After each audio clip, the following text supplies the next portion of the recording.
Hey guys, Billiams Custom Bricks here, and I'm back with another LEGO set review. Today I've got with me the 2022 Snowtrooper Battle Pack. This one comes roughly about 20 bucks. I don't think this is a very reasonable amount. Past battle packs have been about 15. I feel like that's a good price. Either way, it's a nice set for 20 bucks. Honestly, I would get one. One is really the price, 20 is a good price for one. More than that, it gets up there in price range, and I wouldn't really go any further than that. So, without any further ado, let's get reviewing. Starting things off, I'm going to be looking at the minifigures for this pack. Now, the first minifigure I want to review is this Scout Trooper. This is a Snow Scout Trooper variation. It's based off of concept art for Empire Strikes Back, and I think it is amazing. I love the Scout Troopers. They have such a cool design, and I think this is a really cool variation, even though some people may have complaints about it just being a gray variation with the black printing being just replaced with gray. I think it gives a lot of uniqueness to the figure, even if it's a small uniqueness. And I think this is all around such a great figure. Moving on, we have the 3 Snowtroopers that we get with this battle pack as well. Now, the box is a little deceiving, and I'll get to that in a minute. But first, let's look at these troopers. We got these sort of troopers with the UCS AT-AT, so there's nothing really too new about these figures. But I do love the printing. The only criticism I do have is that they printed the waist cape. I feel like that's now a trend with LEGO. I really don't like it.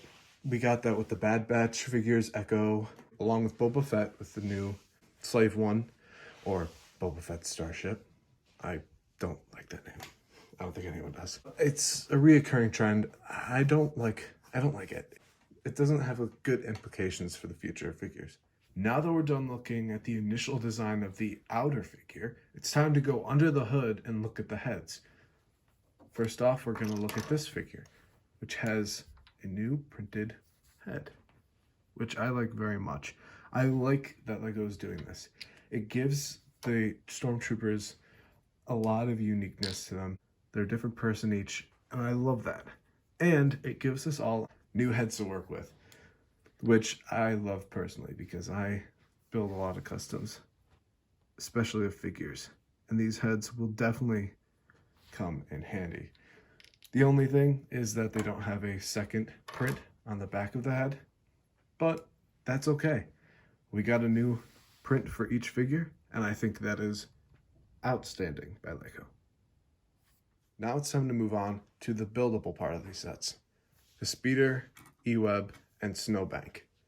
These are great places to put your minifigures, especially the Scout Trooper on the bike, and especially the Snowbank. Moving from left to right, I'm going to review the Snowbank. Now, the Snowbank is pretty normal. It's pretty standardized. You've seen this in many other battle packs. But I feel like this one is probably going to be my favorite. It has a clip for a pair of binoculars. And that's really it. But I think the feature I love is this right here and this viewport here. It gives you a really good angle to position this trooper here. It's just wide enough to place his blaster through, and it makes for a really cool looking scene. Next up is the Speeder. Now the Speeder is pretty interesting because this is the same model that comes in the 2020 AT-AT and the 2021 UCS AT-AT. This is where you would fit your Scout Trooper. Now, it is a little bit interesting how they have you sit him down. Normally, you'd have him sit down all the way, but this just doesn't work for the Speeder. Instead, if you have him stand up a bit, you can position him just enough to grab the handles and sit down perfect. I don't know how much I like that method, though I think they compensated for that well with these sticks here that will move. I don't know how well you can see that. but these will move back and forth, allowing for the handles to bend a bit if you need them to, which is nice. I do like that feature. And overall, I feel like this bike has a really good design, and I like the consistency that they have. And so I can't wait to see it come out in newer sets in the future, and I can't wait to see variations of it.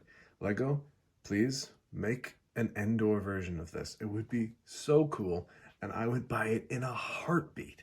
And I know anyone else would, because we love to see the speeder bikes and sets. They're just so cool. And with this design now, they can be even cooler. So Lego, come on, hurry it up already.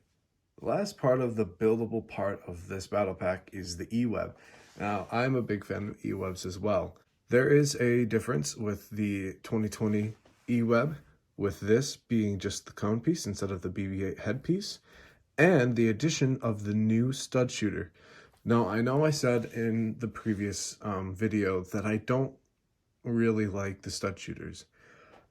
I gotta hand it to Lego with this one. I do enjoy this stud shooter. It is really nice, it is really fast, and it looks good on things.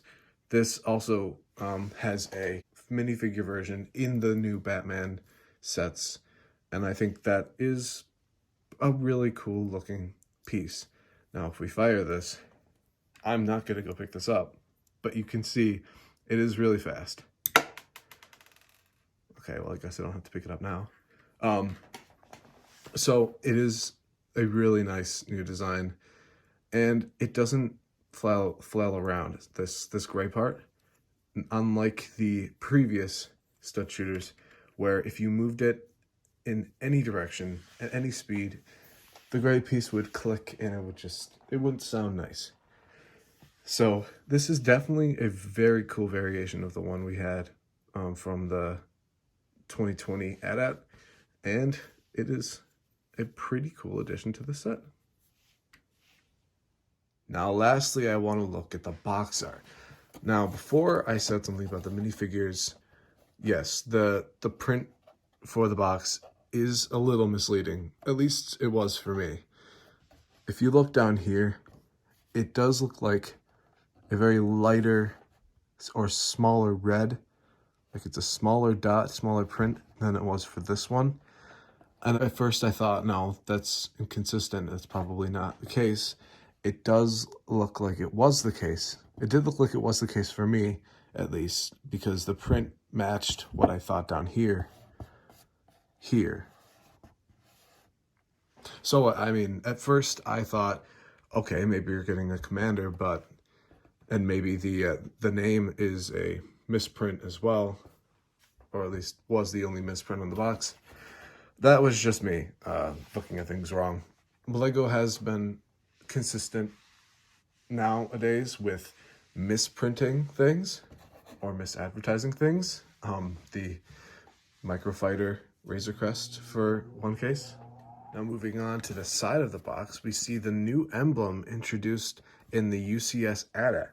Now this emblem is pretty interesting because it doesn't include any Lego elements.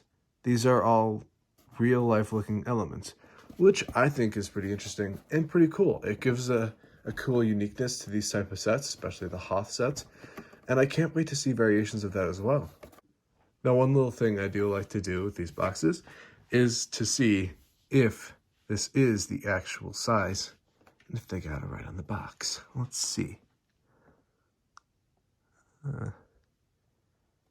Yep. You won this time, Lego. But one day I'll get you. Now this just about wraps up my review of the 2022 Scout Trooper Battle Pack.